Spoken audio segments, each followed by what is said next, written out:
I'm Roger, and I've been married to Olivia for 9 years. We have 2 wonderful kids, Max, who's 7, and Ellie, who just turned 4. On paper, our life looked perfect. A nice house just outside Portland, stable careers, and never a missed mortgage payment. We seemed like the picture of happiness. But if you had been paying close attention, you'd have noticed the subtle cracks forming beneath the surface. It began with small things. Olivia stopped sitting beside me on the couch. Those sweet texts that once ended with "love you" were reduced to just K. She was working late more frequently, saying the marketing team had picked up a demanding new client, and deadlines were tighter than ever. I accepted it, told myself it was just stress.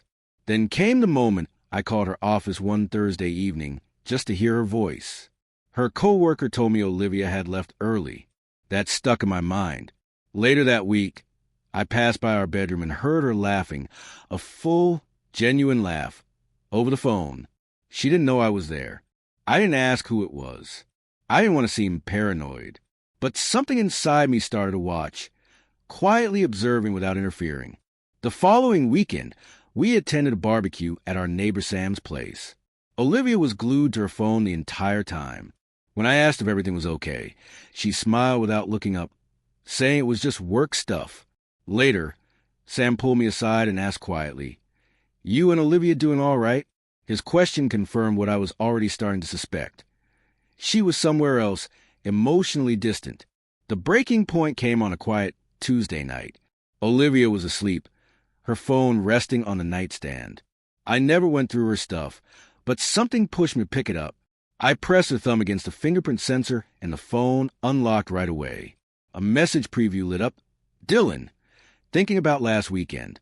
Can't stop smiling." I tried to open a messaging app, but it was locked with a passcode. She locked it separately. Smart, careful, secretive. I didn't react in anger. Instead, I sat in the hallway for 20 minutes, steadying my breath, deciding to watch closely, but hold back for now. The next morning, Olivia made blueberry pancakes for Ellie, just how she likes them, and acted like nothing was wrong. I said nothing about the message. I waited 2 days before speaking. On Friday night, after the kids were asleep, I told Olivia we needed to talk. We sat across from each other at the kitchen table, the tension thick. I looked her in the eye and asked plainly, "Are you seeing someone?" She was silent for a long moment, then said, "I don't know what you mean." Her calm only made my suspicion burn brighter. I mentioned the message from Dylan. She hesitated, then leaned back and exhaled. "It's not what you think. We're just talking. It's emotional support, nothing physical." But it could have been. How long? I whispered. 5 months, she admitted. I nodded. "Is this why you've been pulling away from me?" She looked away. "I haven't felt like your wife in a long time, Roger. You've been checked out. Always working. Always tired. I needed something different. And I found it with Dylan. I didn't plan for this to happen," she said quietly. "He gets me. I can talk to him. I feel seen." I was silent for a while, then asked the question I dreaded most. "Are you willing to end it?" She hesitated. "I don't know. I need time." "No," I said, steady and cold. "You don't get time. You made your choice." "So did I." She stood up, angry. "You're being dramatic." "No," I said firmly. "I'm being clear." She walked upstairs without another word. That night, I moved into the guest room. I didn't sleep, not out of anger, but because I was planning my next steps. The next morning, I made breakfast for the kids, pancakes, orange juice, cartoons like any other Saturday. Olivia came downstairs, avoiding my eyes, muttering a soft morning. I nodded, said nothing. That afternoon, while Olivia took Ellie to ballet, I made 3 calls. First to a family law attorney named Marcus Grant, recommended by a co-worker who'd quietly navigated his own divorce last year. Marcus was calm, professional, and didn't sugarcoat anything. "Protect yourself," he advised, "especially financially. Don't confront her. Just start documenting." Second, I called a therapist. For me, I knew if I didn't get my head straight, I'd react instead of lead. Third, I called my brother Nathan to arrange backup child care if things blew up unexpectedly. That night, Olivia and I talked again after the kids were asleep. I'm not going to fight you, I told her, but I need to know, are you in it with Dylan or not? She looked frustrated. You're trying to corner me. No, I said calmly. I'm giving you a clear choice. You can't have both. If he means that much to you, I won't stop you. But I'm not staying married to someone with one foot out the door. I just need to say goodbye properly, she said softly. Closure? I raised an eyebrow. That sounds like an excuse to see him again. I'm not trying to be sneaky. She shot back, voice rising. You're just being controlling. I stood up. If I'm controlling for expecting my wife to cut off the man she cheated on me with, then so be it. She stared, tight-lipped. I continued, voice steady. If you want to be with him, just say so. Pack a bag and go. I'll figure out the rest.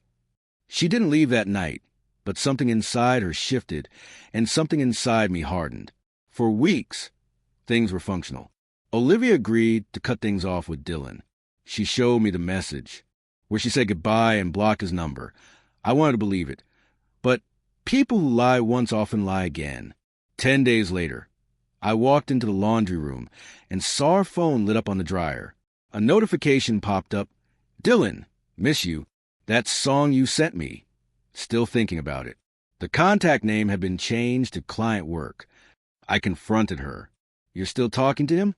She paused mid-brush, trying to explain. The message was old. I showed her the screen. The text had come through in real time. It's not that simple, Roger. He's helped me through a lot. What's not simple, I said, voice low, is raising 2 kids while their mother carries on a secret relationship and lies to my face. She whispered, I'm sorry. You're not sorry, I said. You're caught. The next morning, I had the divorce papers served, timing it after she dropped Ellie at preschool. Less chance of seeing with the kids. That night, Max, sharp as ever, asked, Why are you sleeping in the guest room again? I sat him down. Sometimes grown-ups don't agree on everything, but we still love you and Ellie. That will never change. He nodded slowly. Is Mom in trouble? No, buddy. We're figuring out some tough stuff. Later, Olivia said, You didn't have to humiliate me. I looked her in the eye. You had your chance to be honest. This is a result. She didn't argue.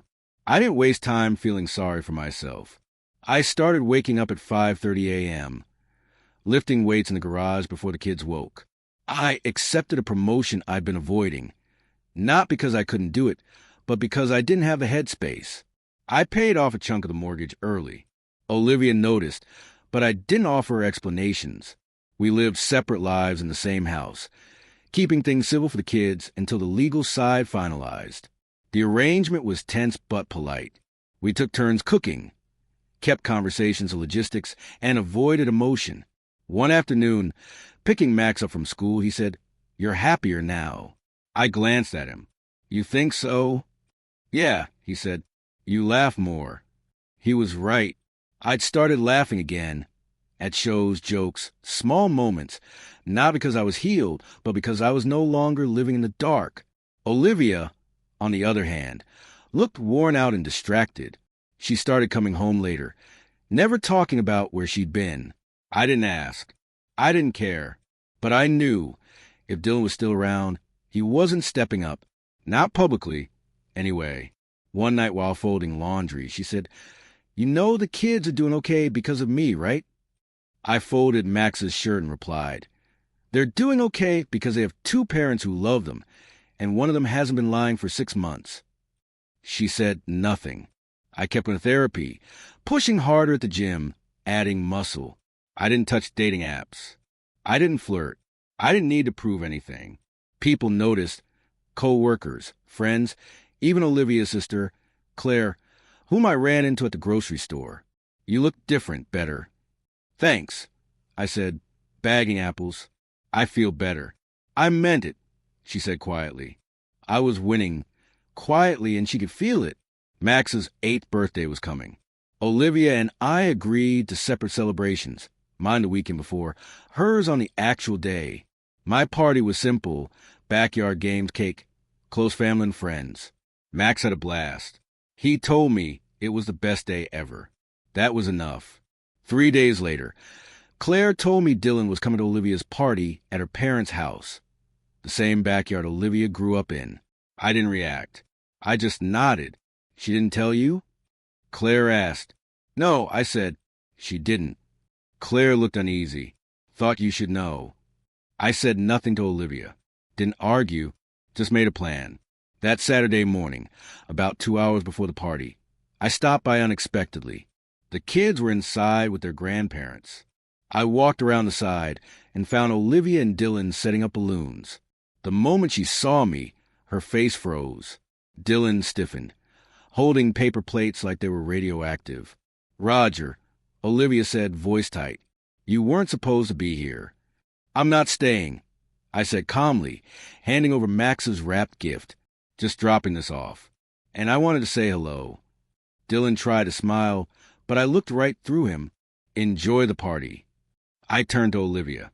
Don't use our son's birthday to parade your new guy, especially when half your family doesn't know the full story. She looked away. You don't understand. No, I said. I do. You just thought I wouldn't show. That's on you. I walked out the way I came. That afternoon, I went hiking to clear my head. My phone buzzed. Olivia asking me to come back, saying Max would miss me. I didn't reply. Later that night, Max called. Thanks for the gift, Dad. It was awesome. Glad you liked it, buddy. He didn't mention the party. Neither did I. I had made my point. 2 weeks later, the divorce was final. I signed the papers on a Thursday morning, then drove straight to my new place, a modest 2-bedroom house a few blocks away. Quiet street, fenced yard, space to breathe. I set up Max and Ellie's rooms first, posters, blankets, nightlights, making it feel like home before they even walked in. When they did, Max said, "This is cool." And Ellie hugged her stuffed unicorn like it was Christmas. That night, we made pizza, watched a movie, and laughed like it was the most normal thing in the world. Olivia tried to keep contact beyond co-parenting. She texted photos of the kids outside our schedule, offered help furnishing the house, and mentioned holidays. I kept my replies short, polite, cold. Once, she said, "We don't have to hate each other." I didn't answer. Another time, during a kid handoff, she said, "You know I still care about you." I looked her in the eye. You cared about control. You lost it. She never said it again.